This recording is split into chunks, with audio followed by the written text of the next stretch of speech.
1, 2, 3.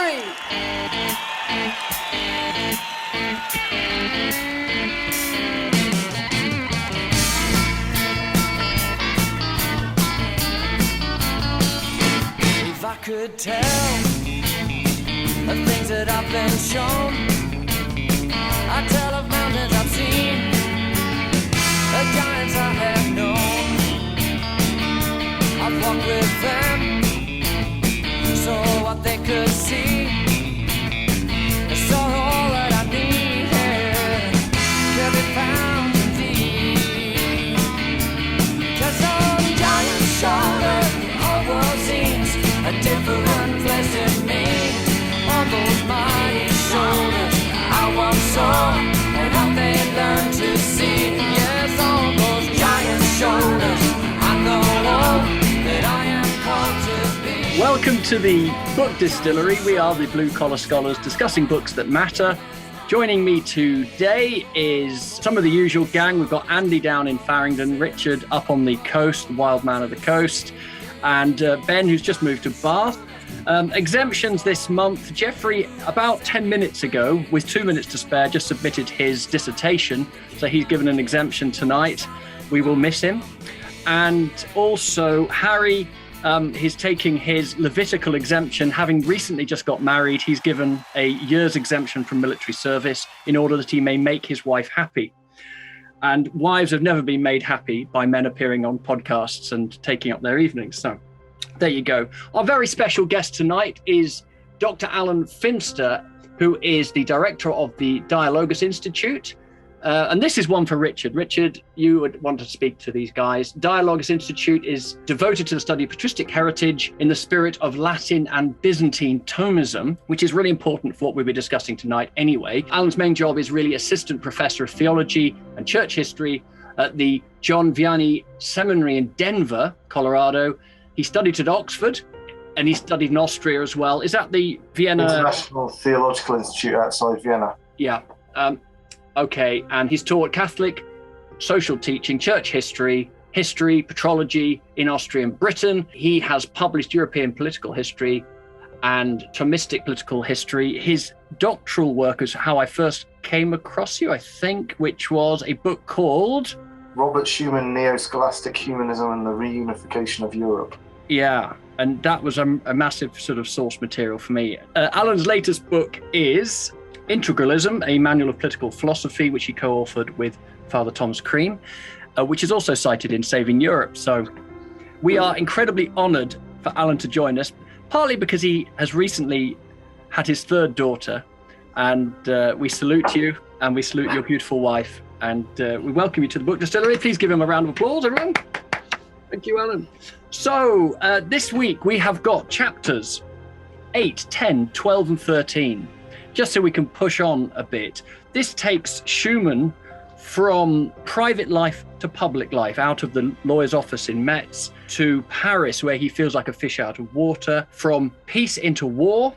He's the Minister of Refugees. From freedom to prison. He is captured in Metz and jailed for 2 years, sometimes in solitary confinement, sometimes interrogated with insistence, is what he said. And then from a prisoner to spy, fugitive, for 2.5 years, and eventually to Prime Minister. So this spans a large part of the sifting of Robert Schuman, but there's an awful lot in also about some of the key political thinkers. Guys, let's get as much out of Alan as we can. Perhaps first of all, Alan, you could maybe say how you came to this subject, and particularly writing about Schuman in your doctoral work, because that's that might be an interesting story. My mother is half French. She's born in Brussels, and my grandmother, who alas recently passed away just a few weeks ago, the day after my daughter was born, in fact, is French. So I have lots of relatives over on the other side of the channel in Belgium and France. So I've always been quite pro-European, and in fact I was sort of obnoxiously pro-European as an undergraduate. I used to irritate my more Eurosceptic friends, and my first undergraduate degree was in history, and then I did philosophy and theology And then I went and studied at this papal Theology Institute in Austria, the International Theological Institute, between 2000 and 2002. And as I was finishing up there, I was thinking of doing a license in theology, which is what you have to do in order to teach at a papal Theology Institute or Catholic University. So I was thinking about that when a friend of my aunt's, Professor René Lebout, who is a Belgian, but at that time was Jean Monnet Professor of European Construction History at Aberdeen University, got in touch with me and said that he was very interested in somebody. He's a very pious Catholic, René, but he is professionally he's an industrial historian. So it's not, he personally has a great esteem for Maritain, but he's not, that's not his professional speciality. So anyway, he contacted me and said that he had a pot of doctoral research money set aside to have a researcher work with him on a topic of his interest in regard to European construction history, meaning the construction of the European Union, and because of his personal interest in Maritain, him and his wife, great admirers of Jacques and Maritain, so he wondered whether or not I would be interested in doing something on the influence of Thomism, Catholic social teaching, and Maritain in particular on the foundation of the European Union. I was.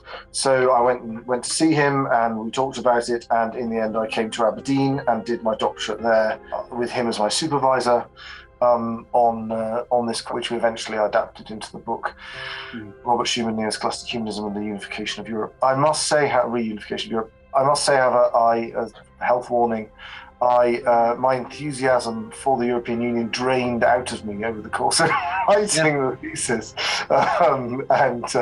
So while I remain deeply devoted to the European continent and to my French and Belgian relatives, my interest in the European Union and in Britain being part of it was sort of slowly disappeared over the course of that time. I could maybe just flag up there that Alan's written an excellent piece in the Spectator kind of on that, so I'll put links below to that article. Boys, anyone wanted to jump in there and pounce on Alan and give him something to talk about? I got loads of questions. You're very welcome, Rich. Yeah, go for it. Well, I've got 5 questions specifically for Alan about his perspective and 5 questions about Schuman. Right, so what is Byzantine Thomism? That was a question I had.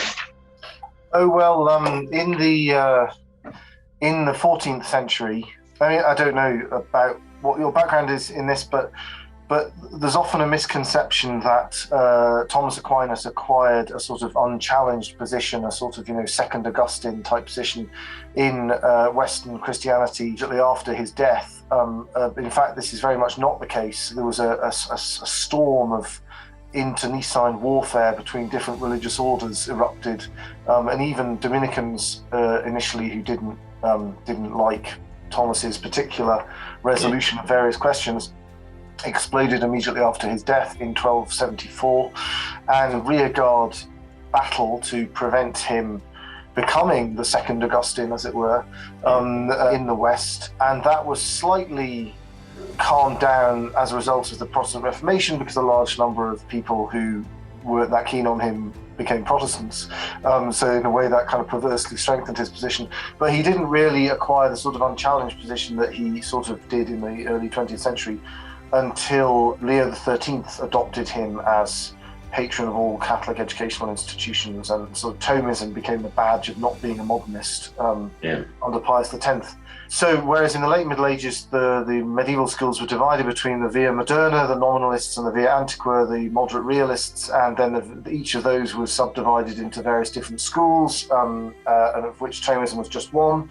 And however, in Byzantium, Thomas had a much more immediate and impact in the reconstituted Byzantine Empire that was re-established after Fourth Crusade in the 1260s, because he was perceived by the Byzantines, even the ones who were not in favor of reunion with Rome, as the sort of the exemplary representative of the Western tradition and the most patristic of all the scholastics, that he made sense to them Now, there were some who were hostile to him, but even as I say, even among those who were against union, there were a significant chunk who were pro-Thomas. Yeah. And then the Unionists were a large majority of them were Thomists of one sort or another.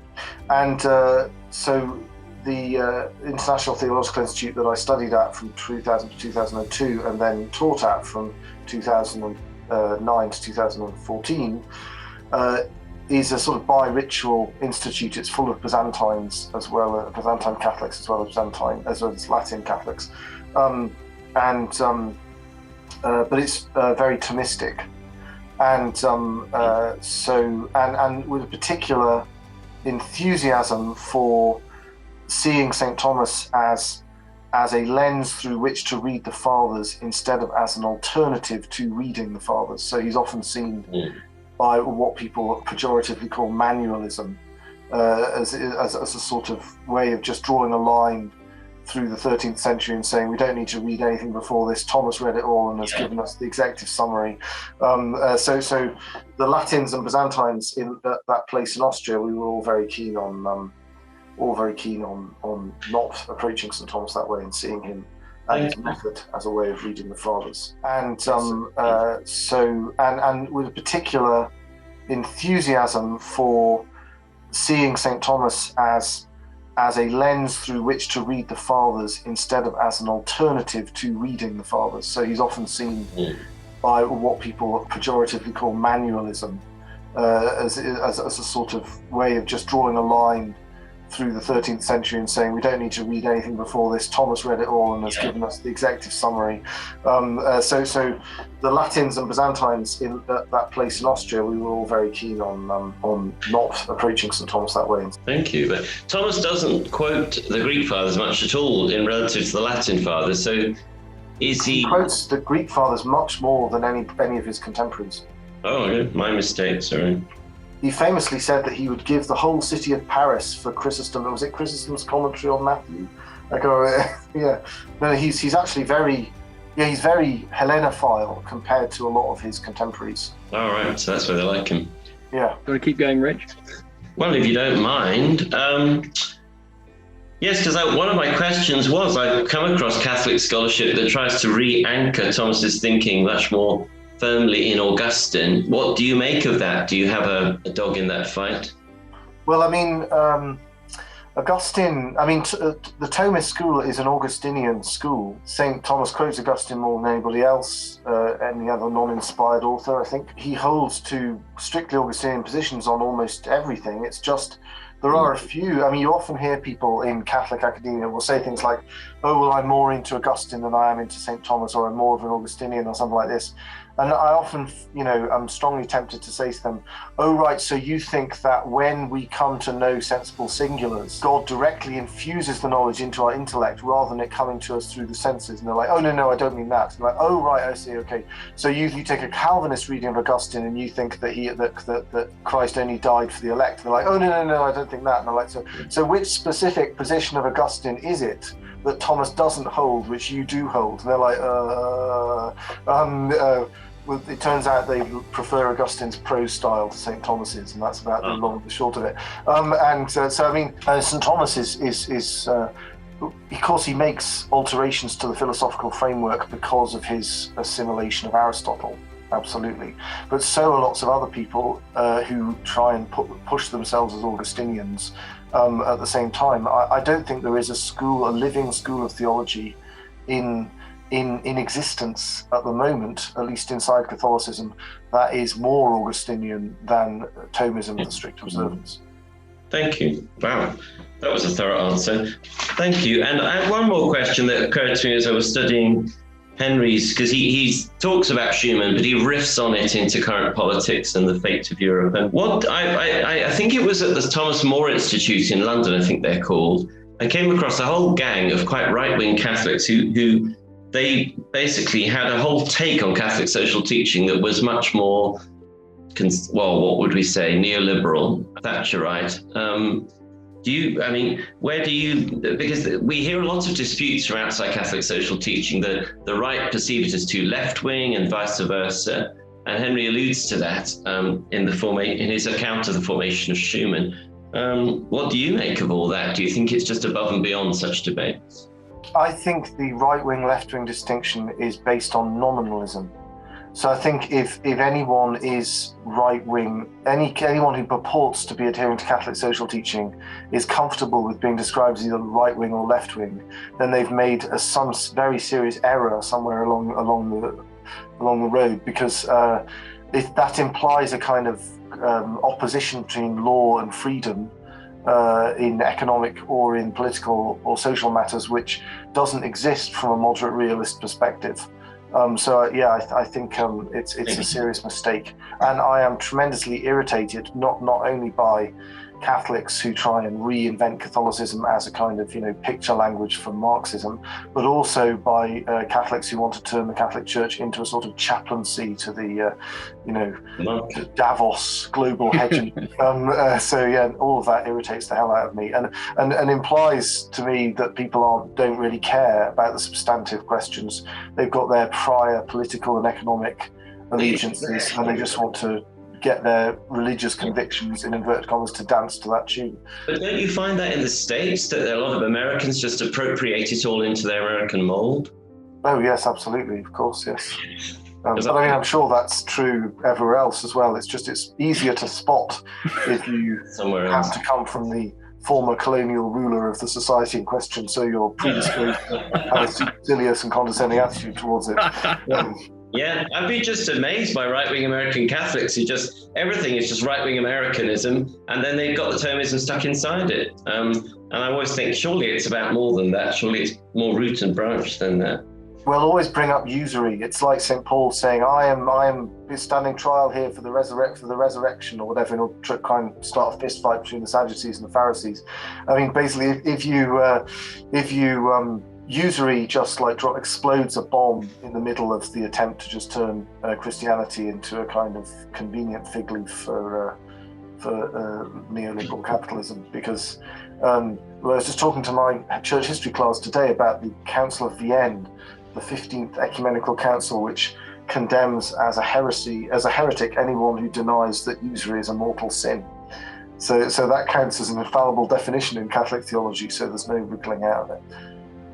Thank you. Thank you, Alan. Those were brilliant answers. Yeah, thank you. Anyone else want to just clarify anything with Alan? He's strode across the political landscape like a colossus. Anyone want to ask what nominalism is? Or shall I ask Andy to give a definition? There's nothing to do with mathematics. It's not. I would actually be interested to hear a proper definition from someone who knows what they're talking about. Alan, you've got 40 seconds on nominalism. Your time starts now. So nominalism is the belief that there are no true common natures to things, that common nouns are mere names and do not correspond to any reality in actually existing things. Initially it tends to claim that only individuals exist, but because you can't actually know individuals unless they have common natures, because it's their common natures which causes my hand to stop and the table to begin. The fact that the table has a different nature to my hand, therefore eventually it involves denying the existence of the individual as well, and you end up with a sort of, Kantian rabbit hole in which there is some kind of reality somewhere, but what connection it has to my perception of things is extremely occult. But once you take that position, you end up with contractualism in political philosophy, and therefore the Leviathan state, and you end up with idealism in epistemology, which kind of destroys most of Western philosophy. And I would probably claim that you also end up with Protestantism in theology, but perhaps we shouldn't go. Time to wrap up now. Thanks, everyone. Actually, I tell you, I listened to Bishop Robert Barron did a great little 10-minute talk about. He starts about totalitarianism and talking about Hannah Arendt, and she identifies, this is the German Jewish philosopher who identifies the beginning of the road to totalitarianism is actually the erosion of objective values. And I suppose nominalism is a good start on that. And the moment you have no one saying what's right or what's wrong, it's just a question of who can fight and shout and impose their will the greatest into And that's kind of what we've seen. I just wanted to check with everybody, because there was a bit about Marxism in the chapter. Was everyone happy that I... was I fair? Did people feel, as we talk about Marxism and the growth of the ideologies, that was sufficient? Were you uncomfortable? Was that generous? Well, it was delicious. There's some wonderful quotations. Okay, Master, I hope. All right. So we've kind of talked broadly about this Thomist Revival. Just that 500-year period or so between Thomas and Leo XIII. So the Leo XIII sort of elevation of Thomas, that really was a significant. It wasn't just window dressing. He actually made a massive difference. So the Neo-Thomist Revival that kind of saves Europe through these three men in the Saving Europe book. So Leo really was a major force in that, in Thomas's kind of the resurgence of his philosophical position. Is that a question directed at me? Or? Yeah, it is. Because I just noticed something you said at the beginning. You said that you suddenly mentioned Leo XIII. Thought, wow, that's a massive jump. I thought there might be sort of hundreds of years of back and forth, but well, there are certainly. I mean, the thing is that I think the destruction of Aristotelian cosmology in the 17th century is a body blow, even though it's unconnected logically to the metaphysics and the rest, the philosophical synthesis and the ethics and all that stuff.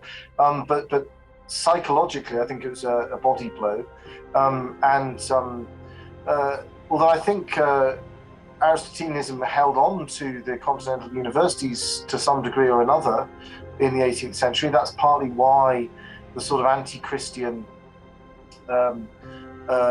themes in the Enlightenment need the encyclopedia as a way of avoiding academia, which they can't really engage with. I mean, many of the arguments made by some of the philosophers in the French Enlightenment have already been dealt with and can be relatively easily dealt with from an Aristotelian perspective. It's just that they ignore each other. The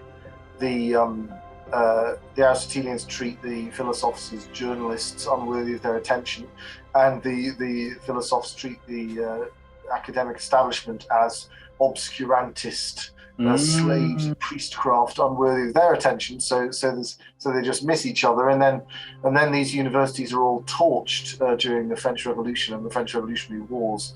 So suddenly the Catholic academic apparatus has been destroyed after the end of the French Revolutionary and Napoleonic Wars, and a tendency which had already begun to develop as a result of this loss of self-confidence in the face of Galileo, but has become sort of totally dominant by the middle of the 19th century, is sort of one of sort of eclecticism among Catholic academia, where they're just sort of grabbing hold of this or that piece of modern philosophical speculation and just trying to sort of stitch it onto divine revelation without much rhyme or reason.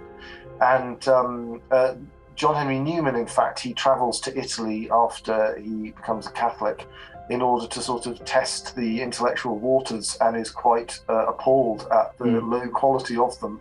But at that point, Leo XIII and his brother, Leo XIII isn't yet a pope, of course, are already in the vanguard of a movement to try and sort of end the internal scholastic wars with a total Thomist victory, and then turn their cannons on on modernity. And tell us what Leo launches when he becomes pope. And what was because what I didn't realise while I was writing the book was that Newman had a part to play in this. Do you want to talk about that, Alan? Because you probably know a little bit more about it than we do. What was his relationship with Leo, and how did he help? Well, I mean, Newman's formation obviously wasn't particularly scholastic at all. It was humanistic, patristic formation in sort of the Oxford movement.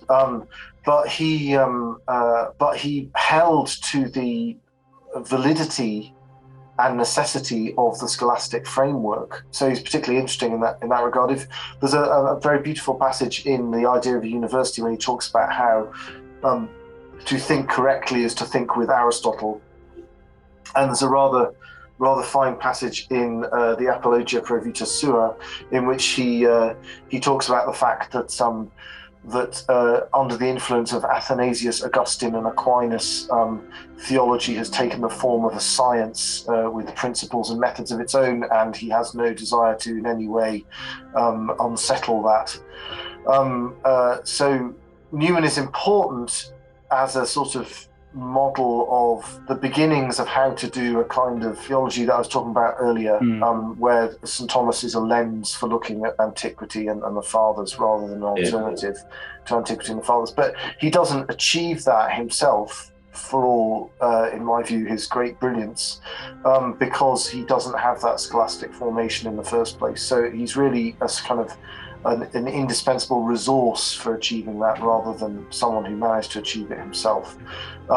Leo, I think, was felt that Newman had got a raw deal from some sort of slightly hysterical ultramontane people in the last years of Pius IX, and was keen to sort of vindicate him and put him beyond attack by making him a cardinal. So he made him a cardinal. It was one of his first acts after becoming pope, was to make Newman a cardinal.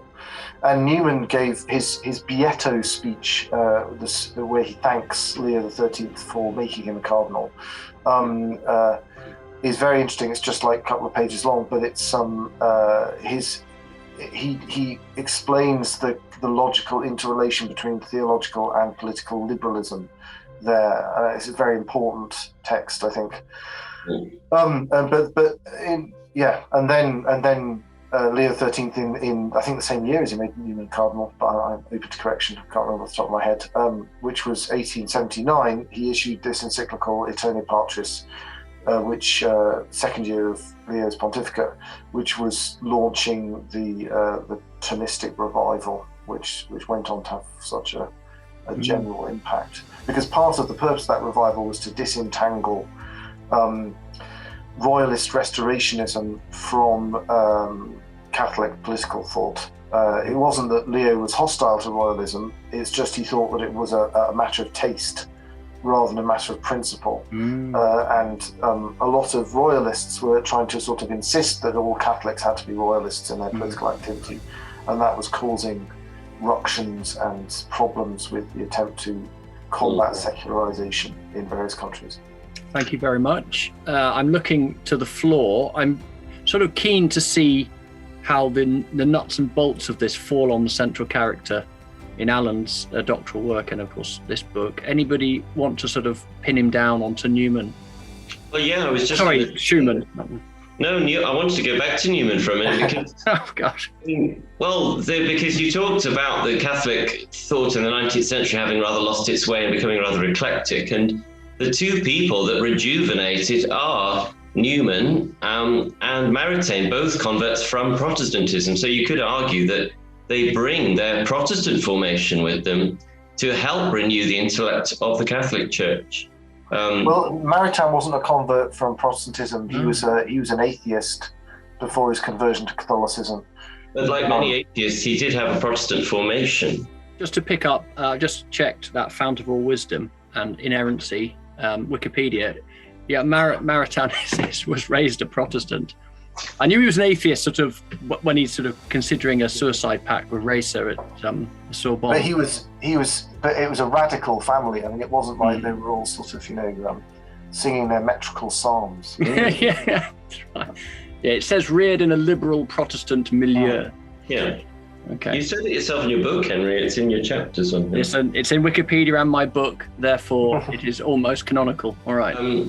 But also Newman's formation, that you were quoting the Catholic Newman, but he kept moving, and his formation, he had, for example, Coleridge had a huge effect on Newman's outlook. And one of the many observations about his effect on Rome was that he brought historicism with him. Because through I think I don't think he would have liked describing it that way. But I do think you're right about. In fact, in some ways, he's more his political outlook is more integrated as an Anglican than it is as a Catholic.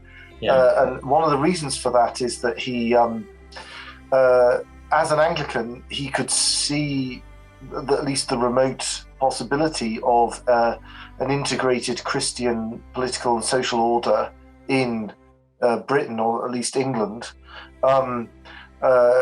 Whereas once he was a Catholic, of course, he was a member of a minority without full civil, well, not civil rights, it sounds more extreme than it was at that point, but I mean, he was, although I suppose it was, but yes, the point is that from a de facto perspective of expedience for the Catholic community when he became a Catholic, the weakening of the establishment of Anglicanism was advantageous to Catholicism.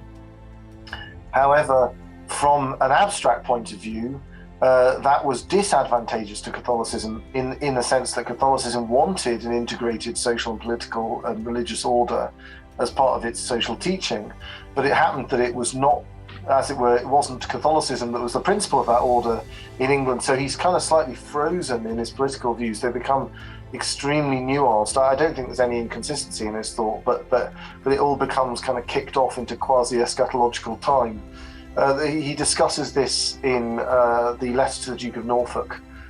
He discusses the parallels between what he calls Toryism and the teaching of Pius IX in Quanta Cura. It's a very interesting passage, but it has much less practical application once he becomes a Catholic, because he's representing a minority position within the English polity. Okay, Richard, you're happy with that. Do you want to, anyone else? I need to shut up and let everyone else talk. Okay, come on. I want a question from some of the younger men. Andy, Ben, have you got something there? To be the young, less learned member of the group and just sort of make you jump back a bit over what you've discussed about Thomism there, it's quite a striking thing to do that, and I agree with your critique, because I didn't realise what his dates were, being sort of 1225 to 74. So he's sort of the middle section of those 1200s. So that's a long time after Christ. It's 1,200 years. There's a lot of stuff that must have been before that. So, yes, well, I mean, that's the whole nature of scholasticism. Scholasticism is of its nature post-patristic. So whereas the fathers constitute a witness to the original understanding of revelation as received, scholasticism is an attempt to synthesize their understanding of revelation and also whatever can be known about matters connected to revelation by natural reason. So you already see something like that being attempted by St. John Damascene in the 8th century in the Fount of Knowledge. And Boethius in the 6th century he was hoping to synthesize Plato and Aristotle with divine revelation. He was going to remove the differences between them by removing anything in them which disagreed with divine revelation. He thought then that would create a perfect synthesis, essentially what the scholastics were attempting. But of course he was executed by the Ostrogoths, so he never really managed to pull that one off. So the project was delayed by many hundreds of years due to our Arab and German friends, making an unexpected appearance and smashing things up a bit. And so, yes, scholasticism is an attempt to revive the attempted synthesis of the late patristic period in both East and West. And one of the features of the 12th and 13th centuries is that is a greater knowledge of Aristotle and of the Greek fathers than there was previously among Western writers. Although it has to be said that the Byzantines were pretty appallingly ignorant of Western writers. They were more ignorant of Western writers than scholastics were of Eastern writers. But yeah, so the fact that it's at a significant remove from the incarnation is kind of part of the concept. If it wasn't at a significant remove, it would constitute patristic learning rather than scholastic learning. And it might encourage you, Andy, and other listeners. It certainly encourages me. You read a biography of Thomas Aquinas. they called him the dumb ox because they felt he was very slow. But one of his teachers, Albertus Magnus, Albert the Great, he said, no, one day this ox will roar and all Europe will hear him. And his kind of like bovine chewing over the data, he just did it and he crunched his way through the data. And I think at his death, Reginald, his confessor, came out, and in fact, he had a vision, didn't he? And he had a vision one day, and his revelation of God was, what does he say, Alan? All my learning is chaff, I think, compared to... So much straw, he said. Yeah, isn't that lovely? And then when he died, Reginald confessed him, and his friend, he came out and said he was weeping. He said, he has the sins of a 5-year-old child. So it's like in an innocence of heart and this great mind for chewing over and crunching and synthesizing through this data and bringing it, marvelous. Okay, thank you, Andy. Just looking round the room there, boys. Anyone else want to bring in a question before Richard jumps in? I'm enjoying this immensely. And I feel like I'm only just getting my head around the overall narrative. So I've got a bunch of points, but I feel like they take us too far from the original core. Okay, Ben, topic. you want to bring those in a few minutes? Just sort of... I've got plenty, but they tend to be in my subject expertise, which is not this one, so I don't want to go there just yet. So I'd be quite interested to hear Richard Betts's questions around Schuman and that discussion with Alan. Okay, let's go deep. Thank you, Richard. Quite a general question, Alan, as you know Schumann's development so well. For example, page 132, Henry says that Schuman had, in order to help him digest his enormous range of learning, he had this interpretative heuristic framework from Catholic theology and philosophy, and Catholic social teaching. So my question is quite general. To what extent did Schumann's framework develop in his lifetime? Did he pretty much stay with, you've implied something you said already, that he did stay with a very faithful Leonine perspective, but to what extent did Schumann's overall center of gravity intellectually develop just through exposure to evidence and life experience, or did he stay pretty much within the framework he inherited in his youth?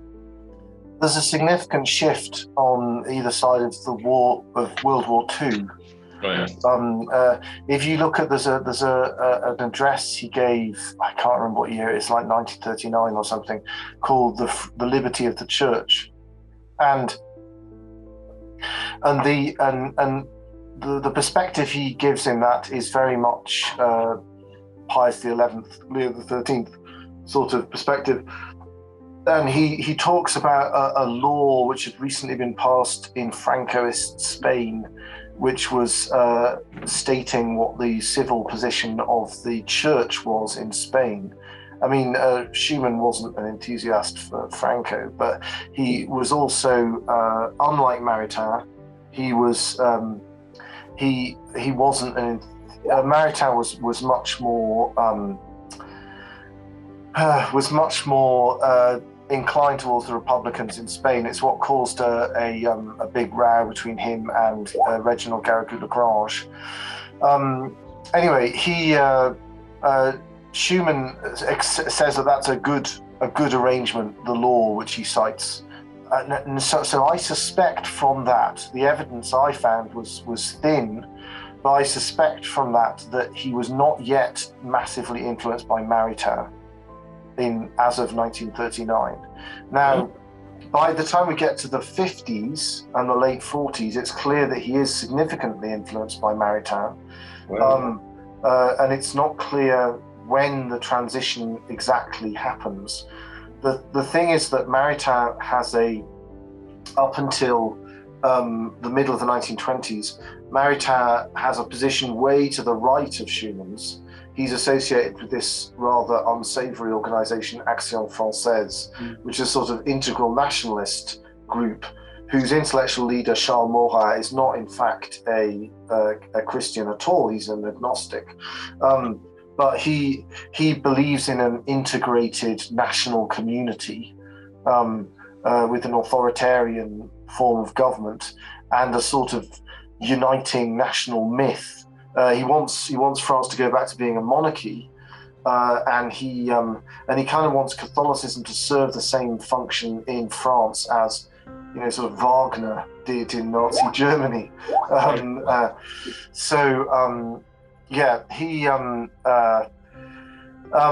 He's then, Action Française is condemned as social and political modernism by Pope Pius XI. And Maritain is hauled into Rome and told by Pius XI that he will jolly well defend Pius XI's condemnation of Action Française.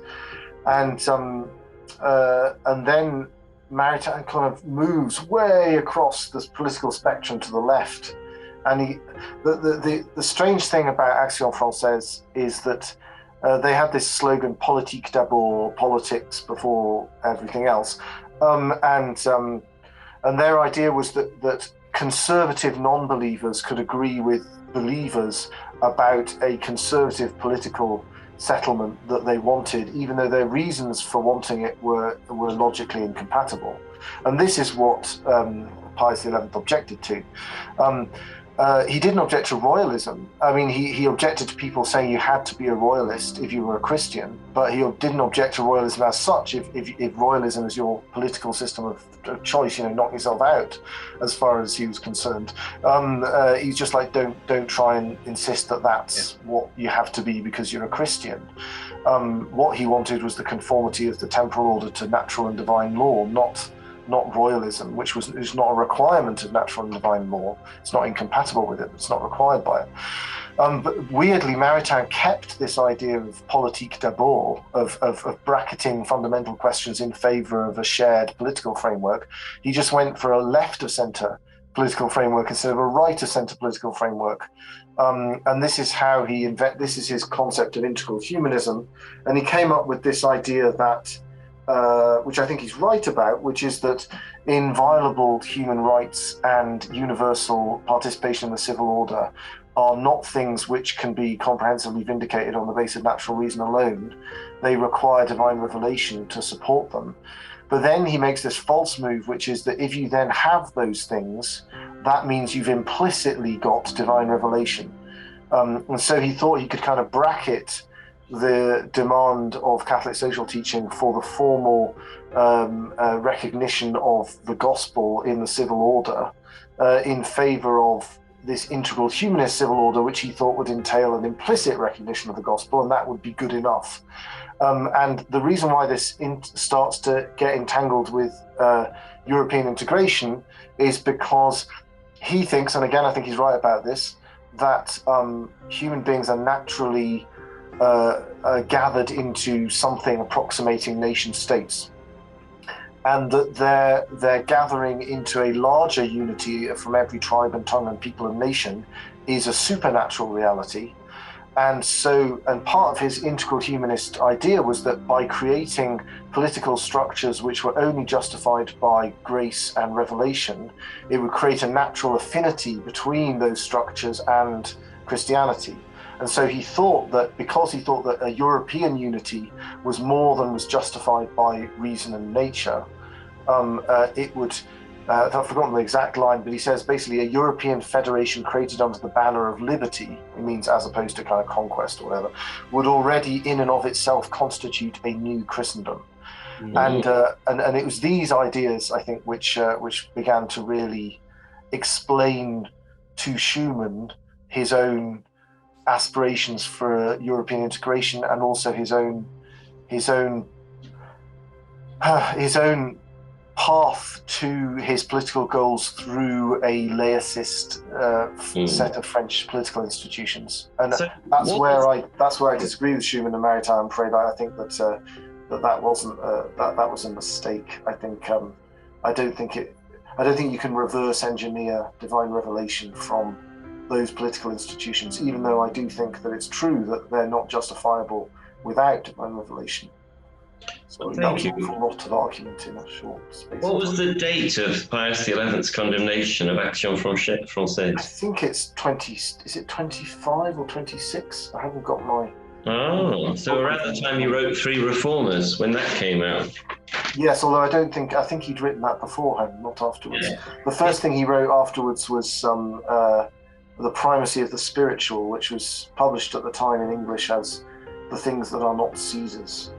When he wrote Three Reformers, he was very much involved in this authoritarian nationalist right-wing Action Française. I think that's on the cusp anyway between the two. I'm not sure what the chronology is in terms of when he wrote it and published it. I love it. I mean, I discovered it secondhand in a bookshop when I was a student, and it blew my mind. But it is pretty extreme. It's very polemical. You know, I guess, but the later Maritain is much more moderate. Comes across as much more moderate. Yes, although I think a great deal less clear. I mean, I think partly because he's trying to go for this sort of limbo position between sort of Christendom and laicist secularism. He gets more and more obscure in the way he expresses himself. That's less true of his wartime works like Christianity and Democracy and The Rights of Man and Natural Law. And it's clear that Schuman has definitely drunk deep of Christianity and Democracy because he's virtually paraphrasing it at points in Paul L'Europe. So are you saying that Maritain swings from right of Schuman to left of Schuman and Schuman stays where he was? No, Schuman shifts slightly with Maritain, but only a little bit. So he's going like that, whereas Maritain's going like that. But what he kind of takes, that little shift is essentially to something close to Maritain's position on the confessional character of the civil order, except that Schuman does seem to hold a little bit back from Maritain's position. Although it's tricky because the passage in which it's a talk that he gave in 1957, so it's when his main part of his political career is over. So of course it has the difficulty from a cynical historian's point of view that it could be a sort of retrospective justification of things which weren't so clear in his mind at the time. But I mean, there's no way of saying that one way or the other. But anyway, the talk. Large chunks of the text of that talk are used in Paul L'Europe. Paul L'Europe, Schumann's book, is a tissue of papers and talks and speeches that he gave over the course of his political career. Yeah. But that particular talk, much of which is used in Paul L'Europe, the end of it, the prose ends and there's just outline notes. This is from the actual the papers in the archive in Metz. And in the outline notes, he deals with precisely these questions. But of course, frustratingly, it's no longer just quotable prose; it's bullet points, and he talks about those circumstances in which it would be legitimate for a formal recognition of truths of divine revelation to become part of the public law of a country. And he lists circumstances in which that would be the case. But it's in bullet points, so it's hard to completely pin him down. But the implication of that is that he holds a position which I would say is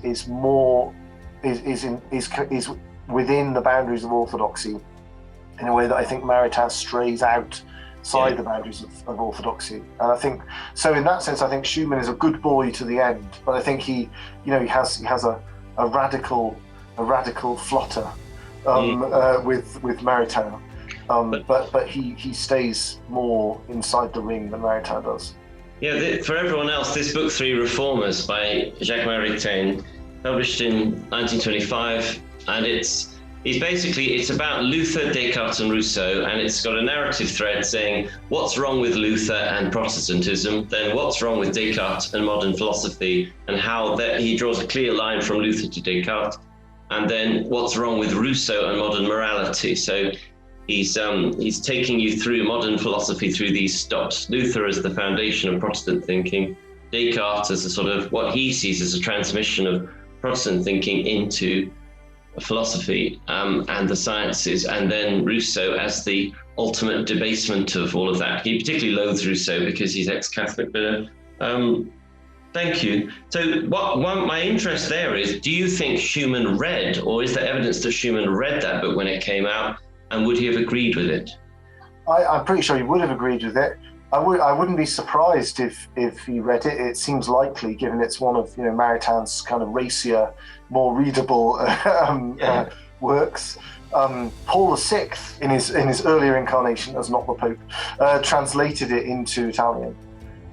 So it was it was pretty widespread. Paul VI was a passionate Maritainian, so all of this stuff flows over into into later 20th century ecclesiastical history. I mean, essentially, from Paul VI's perspective, Vatican II was all about Maritain and accepting Maritain.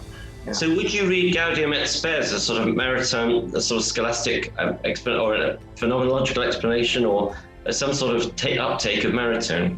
No, I don't. I mean, that's Paul VI's perspective. I mean, he didn't write Vatican II. I mean, obviously, none of it could get through without his say-so.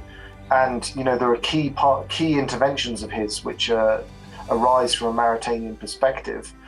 But I don't think, if you want Maritain's view on Vatican II, he wrote a book on it called The Peasant of the Garonne, in which he is both kind of, in broad outline, sympathetic to it, largely because it was his guy who put it through, but in detail, a bit disappointed with some elements, and that's the bits where it's not really him. He talks about the sort of the German idealist philosophy fans and their role in the council, and then the people who are opposed to it because they are conservative, nostalgic royalists, and he calls them the ruminators of the Holy Alliance. That's the conservative, the bitter conservative royalists, and the sheep of Pan-Urge. That's the idealist German Hegelians. Which was a hilarious description. But yeah. Brilliant. Thank you. That's really interesting. And just for those who are, maybe haven't got to that bit in the book, or those listening, Maritain's important in a sense to Europe or to united national interest, because he was the framer of the Universal Declaration of Human Rights by some. What do you make of it all? His elevation at that point and his eventual, because we've dealt with his life. Let's talk about just Maritain's sort of final years, because that's quite poignant. Alan, do you want to just sort of give your view on the Declaration and his final years, please? Well, that was that was in the 40s, of course, that he was doing that. I mean, that was when he was the sort of the James Dean of Thomism. I mean, he was extremely popular at that point, and he was very much revered and admired by the various Christian democratic parties who were coming to power all over Europe at that point. Although he, partly because of his sort of radical chic, he was kind of he was sort of putting a bit of distance between himself and them, because he saw them as a bit too sort of bourgeois centre-right for his tastes. So he was actually less enthusiastic about European integration, which was seen as a sort of Atlanticist conservative project in the 50s, when it was actually happening, even though it was happening in significant measure under his inspiration, than he was during World War II, when he was being a bit more centrist in World War II, precisely because he was trying to appeal to people who might otherwise be lured off into Vichy. Because, of course, people who were keen on a sort of Francoist settlement in France were strongly tempted to be enthusiastic for Vichy. So Maritain comes across as more sort of as more of a centre-right conservative figure-ish in World War II than he does by the time you actually get to the period of European integration. And at that part of time, Gilson, who actually differs from Maritain in some very important respects, was actually a senator for Schuman's party. And I think in many ways Gilson's position is closer to what Schuman's position was before World War II. And Gilson wasn't that enthusiastic about European integration. But anyway, he was more sort of not exactly neutralist, but yeah, he was definitely very anti-communist.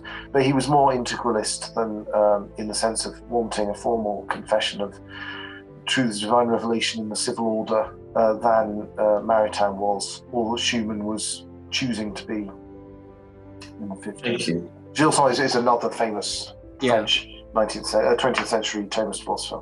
Yeah, so if I interviewed Alan a few years ago, sitting in a cave near us, because I couldn't think of a glamorous place. Yeah, and so there's a bit about Gilson there, and I will be releasing that as we go on with the Schuman documentaries. So for those who want to go further with some of those people around Schuman. So we must just stick to Schuman. Schuman, he sort of gives himself up he almost sacrifices himself by going back to Metz to sort through his papers so he doesn't incriminate any friends. He does incredibly well he said he didn't find it at all. He didn't feel like he was ever tempted to give in at all during his long confinement. He read 26 volumes of the Pope. He studied Shakespeare, wrote lots of stuff in English, just in minute hand.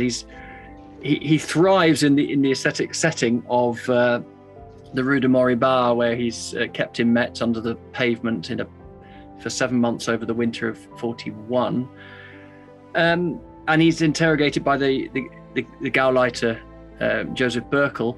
Alan, anything out of those, the trial, the sifting of Robert Schuman, that you particularly moves you, something you would like to add to? I mean, I find that period mysterious because it's clearly highly intellectually formative for Schuman, but I there's not a lot of, at least from my reading, there's not a lot of signposts as to exactly what's going on inside. We kind of know what he's reading, but we don't know what he's thinking about it. Yeah. And then we have a lot of retrospective theory, as it were, later on, written in the 50s, just before he kind of went into his decline. So it's a period of great mystery. I'd love to know what he was really thinking at the time. I mean, I assume he wasn't reading Maritain, because I don't suppose the Nazis were going to hand over to him copies of Christianity and Democracy. Yeah, okay, that's fine. I mean, for those who want to know more, obviously there's the book, and then there'll be the documentary. We go with him, we travel to all the different places into Germany and out, and follow him around the Alps in the documentary. So that's all coming out this autumn. I'm looking around the boys. I want you to, Ben, did you want to use this moment to sort of give a real man's kind of, your impression of what you've been reading in this narrative? Yeah, I'll certainly give it a go. I'm sorry to, bring down the tone a little, really, as it's not really my subject of expertise. So with the blue-collar scholars, Ben, that's what we are. Quite.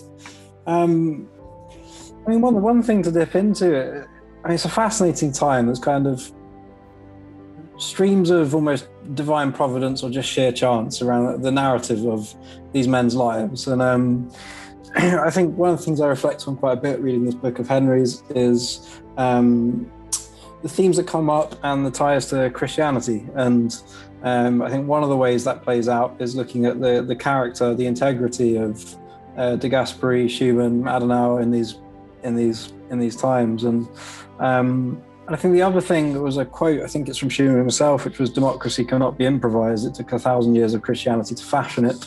And then also a lot of discussion. I really liked a phrase from Henry that's got me thinking as well, like before and after these great wars, the lack of reflection or the lack of acknowledgement of perhaps the secular philosophy of the day that leads to a loss of what has been classically held as objective value, that just leads to quite catastrophic situation. And so I guess there's this link between these things. And so I think the first thing to kind of perhaps ask, what is it about the Christian faith of these guys that brings them through these trials, that keeps them hungry to read?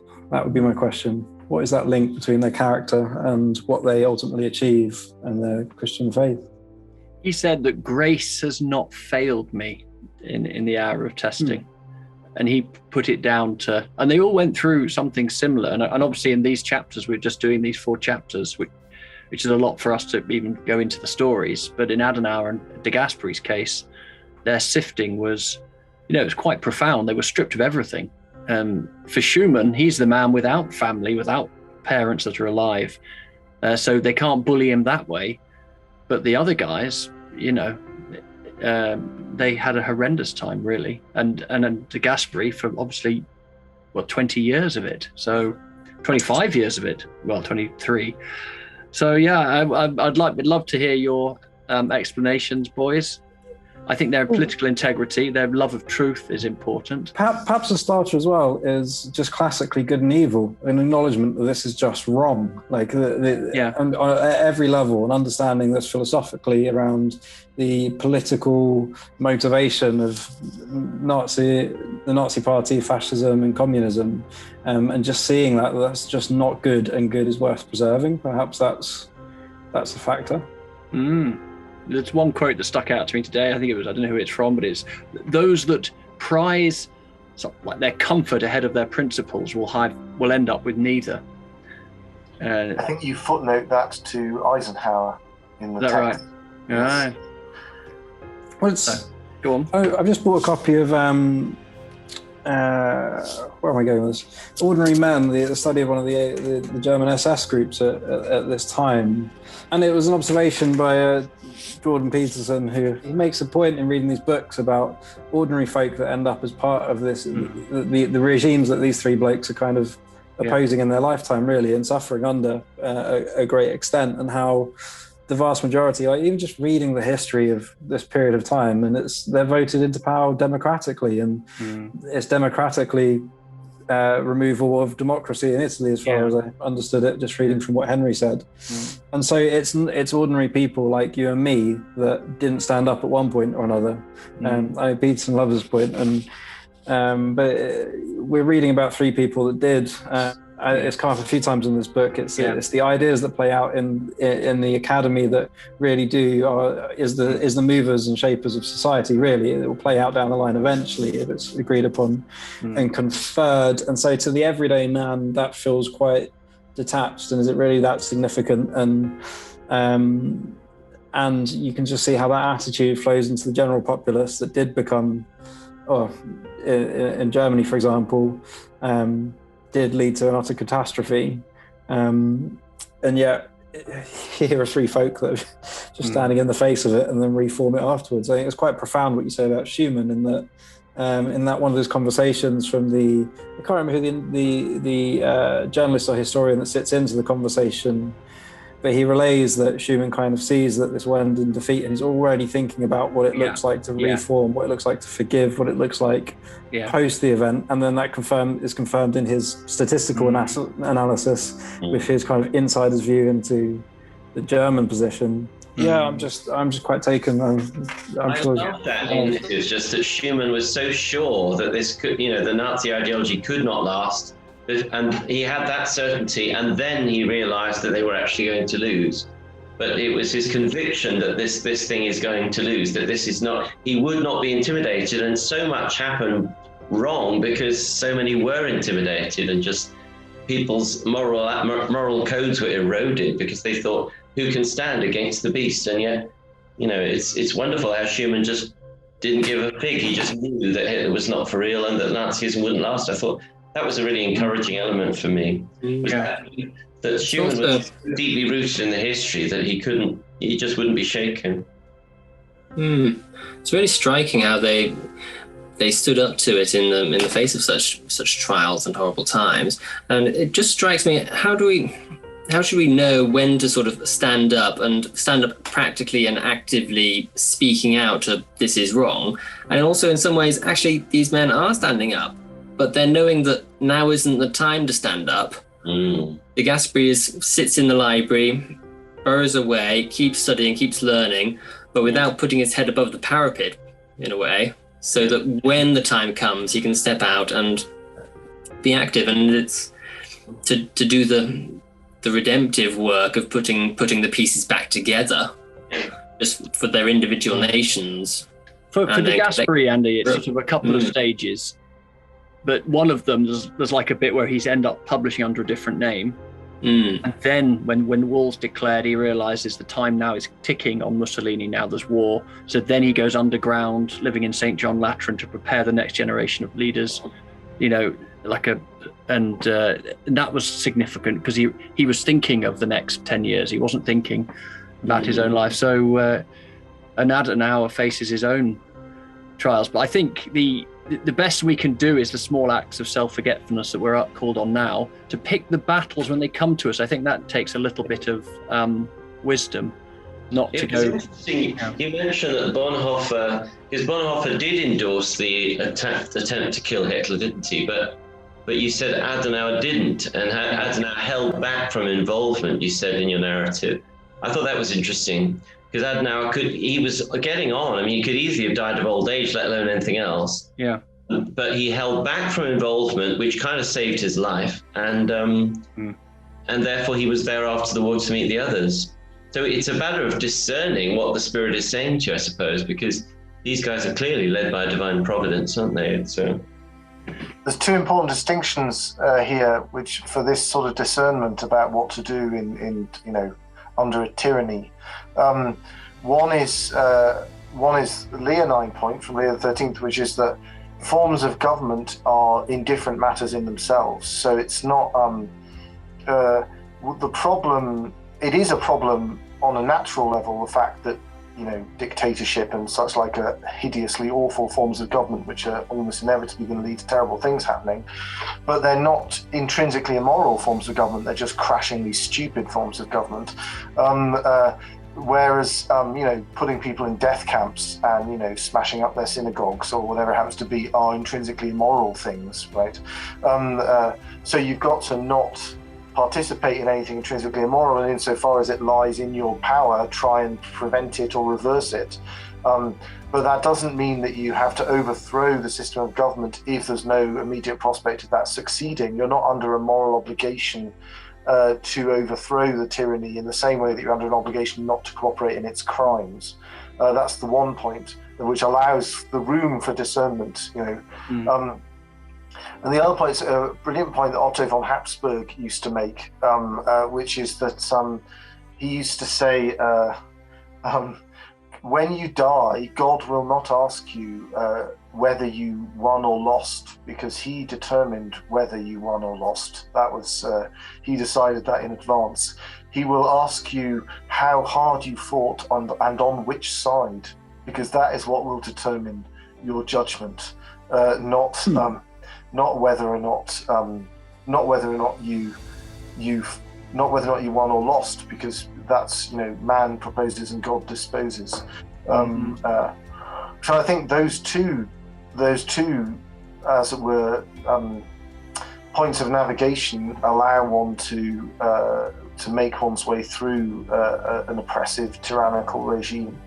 That you mustn't stain yourself with their crimes, but you're not obliged to overthrow them unless you think you could actually succeed in doing so and cause less harm than good. I've got a question that just bubbling up off the back of that, because I think one of the things that I've been reflecting on is, I don't know if Henry alluded to it in the text, but just the modern day, what does it look like? I think Henry's reference was along the lines of, well, there's not wars and battles for these great acts of heroics to come forth. But there's also a lot of reference to stuff that happens today. It was the quote that Henry mentioned earlier from Hannah Arendt about the road to totalitarianism starts with the erosion of objective value, and just thinking about some of the conversations that happen in society and of today. And then there was an interesting conversation towards the end of the 4 chapters around multiculturalism, which I thought was quite interesting, which, if I understood correctly, was something along the lines of not knowing what was valuable about the culture that you have, instead of just being interested in everything, which did lead me to reflect, because there are quite confidence underneath that for the Brits that allows for us to play such games. It was just interesting. So my question is this, effectively, it's for us in the modern day, not under tyranny, in a time of peace, really, like in a time of, if we don't fight, there's not much that will happen. It'll be quite a lovely existence anyway, probably for our lifetime. Yet these things are valuable, and the philosophy that is discussed is extremely valuable and has consequences on different things, especially around objective value. I kind of open that question of what that looks like to take a stand of significance or live a life of significance in a peacetime, knowing that a peacetime, unless protected, does lead to the events that these gentlemen live through. So I think you have a supreme example when it goes down the pan with these guys. I think if you want to look at what it's like to live now, because there is a significant battle, at the university, in the corporate place. And the book to read that I've not read, I'm going to recommend it, is Live Not by Lies. I've just forgotten his name. Live Not by Lies. And what the author does, he's an Orthodox Christian, goes around, he speaks to a lot of people in Eastern Europe, and he finds out, how do you keep faith alive? Particularly when everyone's teaching you to tell lies, and think about how that's happening now in the university campuses with various ideologies and these things. So, that book, if you listen to him talking, it's a really interesting sounding thesis, and he garners loads of information from people that withstood the Soviet system, and how they kept faith alive, and how they resisted and kept a rich culture alive under the deadening power of a culture that wanted to live under lies. So that's one of them. I know Richard's got to go shortly, and I'm sure Alan has. We are reaching the hour and a half mark. So, Rich, did you have something you wanted to? I have a question for Henry and for Alan. In Henry's, when I was researching in the French sources for Henry's book, a fascinating thing came up. I don't know if it appears in the book yet, Henry, because I haven't got through the whole book, this draft, but that Schuman predicted Brexit, in the sense that he said it will take, I think he predicted two things, that it would take Britain a while to join the European project, and that after 40 or 50 years we would leave, which is precisely what's happened. Is that accurate? Yeah, it's in Pour l'Europe. He says after 40 or 50 years we would leave. I don't remember that. Yeah, I think it's in there.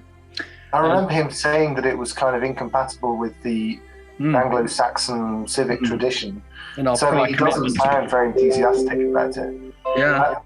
I mean, I was suspected that he was slightly relieved that the Attlee government didn't want to take part, because I think he would have thought that they would have simply agreed to take part and then said, but we're not having anything supranational, and then that would have just torpedoed the project from the start. Yeah, he said he was very friendly with Bevan. Yeah, I think we need to read a biography of Bevan, because he sounds like an absolute genius. But Bevan was his friend, and he said the moment he mentioned it to Bevan, he could tell from the look on Bevan's face that this was not going anywhere. He said the British were never going to, their prior commitments to the Commonwealth, and it just wasn't going to happen. And yet, of course, as you've seen in those chapters, Churchill was incredibly favourable. I mean, this would be something, because Alan's not afraid of stating his position on matters. What would you have had? I mean, do you support? We needed a Franco-German reconciliation. The Coal and Steel Pact was aided that. Would Europe have been better just staying in some sort of pre-Maastricht condition? This idea for this ever greater integration, was that the problem? Could it ever have been different? That's what I mean. Could it have been a bit more beneficial and less toxic than it's become? I mean, I think that I don't think, were you asking me that question? Yeah, well, I am. Yeah, I am. I think that the problem is that there is a naturally occurring political community that corresponds to the nation state, and that naturally occurring political community is able to hold to account the political elite to some extent, which rules that nation state. I think Maritain is right that the supranational unity is of supernatural origin, and I think that means that there isn't a naturally occurring political community that corresponds to it. So I think once you take away the veto and create as it were, an autonomous civil order on the supranational level, you end up with a bureaucracy and a political culture which isn't really accountable to any naturally occurring political community that's holding it to account. And so what you end up with is something like FIFA or the International Olympic Committee or possibly the Roman Curia, which is not necessarily as edifying an organization as you might want, and it's easier for them to fall into corrupt practices than it would be for a nation state to do so. And I think that's the problem. I think Schuman was not an enthusiast for the veto, but I hope, had I been able to talk to him while he was alive and with it, I might have been able to convince him that it needs to be there, even if it's bad form to be exercising it a lot, in order to keep the ultimate kind of safety switch, the panic button, connected to the demos, as it were. Yeah. Is everyone happy with that? Yeah. So did the Brexit? I mean, the Brexit vote took most of us by surprise. Did it?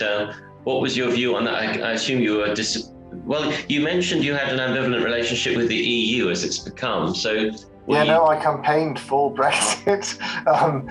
It didn't take me by surprise, oddly. I said to my wife the night before, I said, the opinion polls suggest that it's going to be a Remain victory, but I'm pretty convinced it isn't going to be a Remain victory. And the odds against it being a Leave victory are so strong that I really ought to put like £100 on in Ladbrokes. But I don't. But ever since I was a kid, when I was fanatically pro-EU, I was convinced that if there was a referendum in Britain, we would leave the European Union.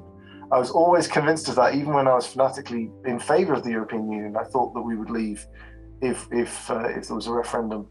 So I mean, I think one of the problems is which Schuman talks about is the common law conception of public law is very difficult to reconcile with the supranational system, and the transposition of European law into our legal system did great harm to the structure of our legal system. I mean, that isn't in itself a criticism of the EU as such, but it does. It's to do with a certain incompatibility between the two. Yeah. So you campaigned for Brexit? Sorry? So you campaigned for us to leave? Yeah, because I think that instead of creating a naturally sympathetic civil order, instead you create a competitor for the church, as it were, because it has to.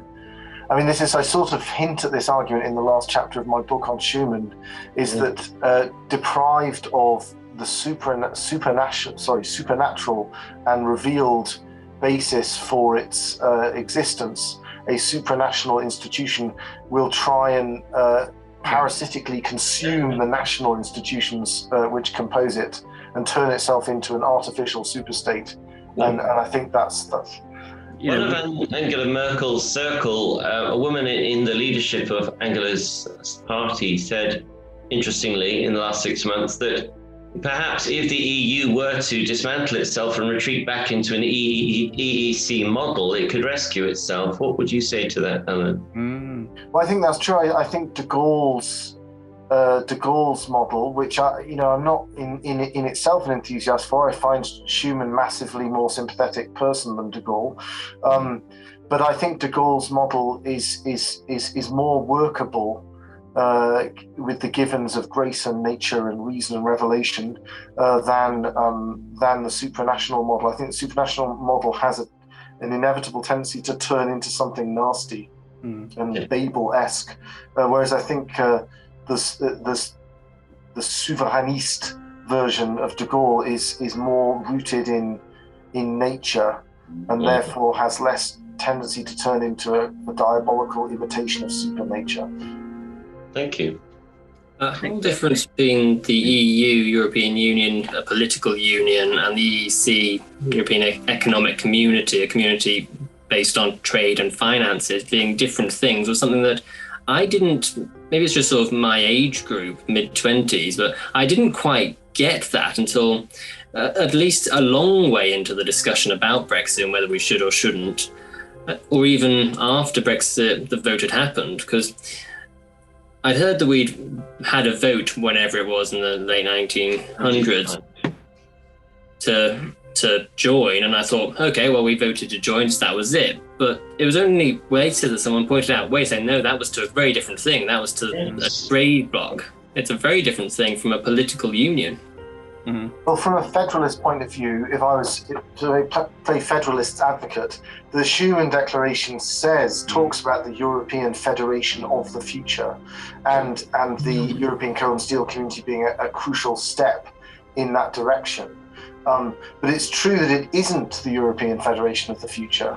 So it's true that although it's a supranational institution, it has this national break in that every single member state has a veto on every binding measure that is enacted by the institution, and that goes with Maastricht. So in a sense, in 1992, you cross from something designed by its originators to prepare us for the European Federation of the future to an embryonic version of the European Federation of the future. So there is a change in kind at that point, which makes sense that there was a change in name at that point as well. If they continue to treat union as a sort of asymptotic norm rather than trying to make it a political reality, I think things could have been better.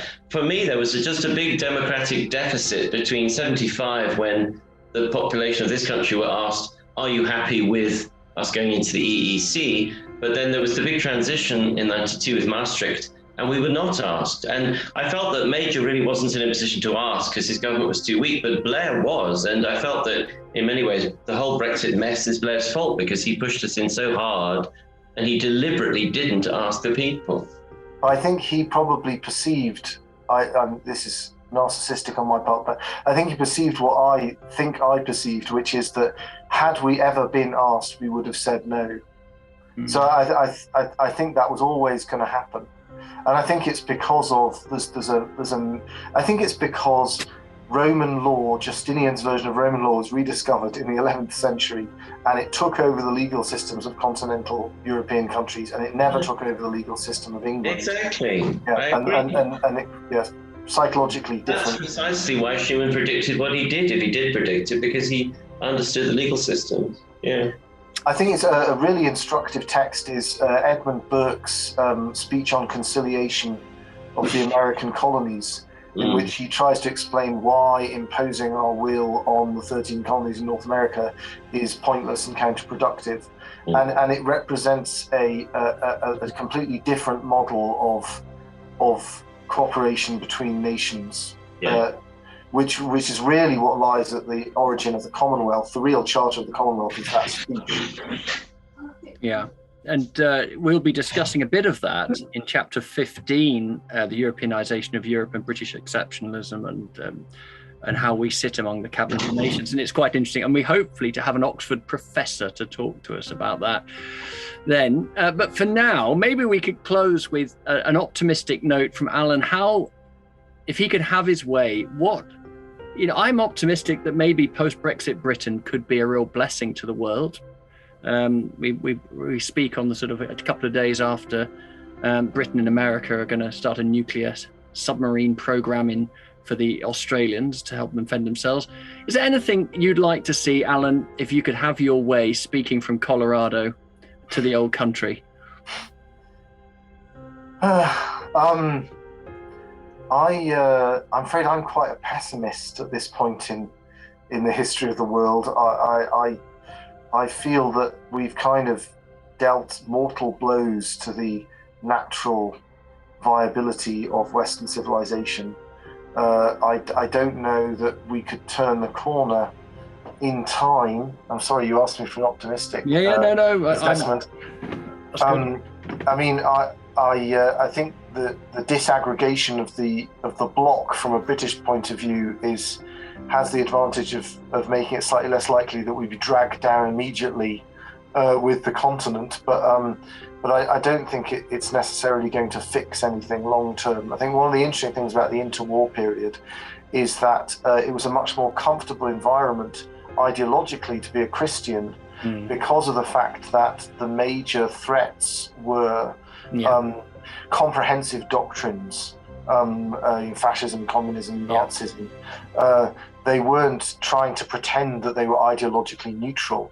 There's something, so we could present the gospel as a much more attractive, comprehensive doctrine to the scary ones being proffered by the neo-pagans of the left and the right. Whereas liberalism is vastly more insidious because it pretends to be neutral.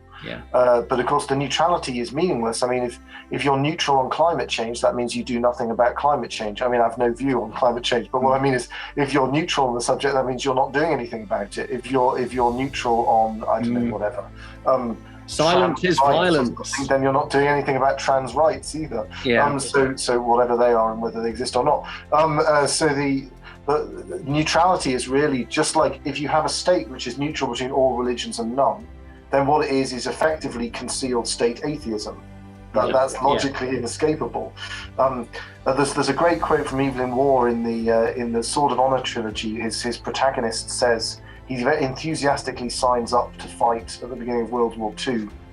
He's from an old recusant Catholic family, and he says, "News that shook a dozen capitals brought deep peace to one English heart. Now splendidly everything had become clear.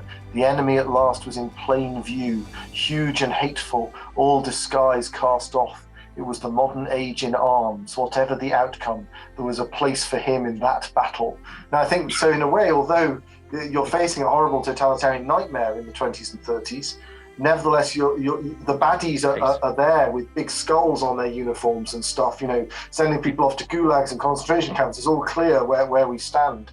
The insidious and horrible stuff that we face in the late 20th century, early 21st century, it's all kind of killing infants dressed up as bodily autonomy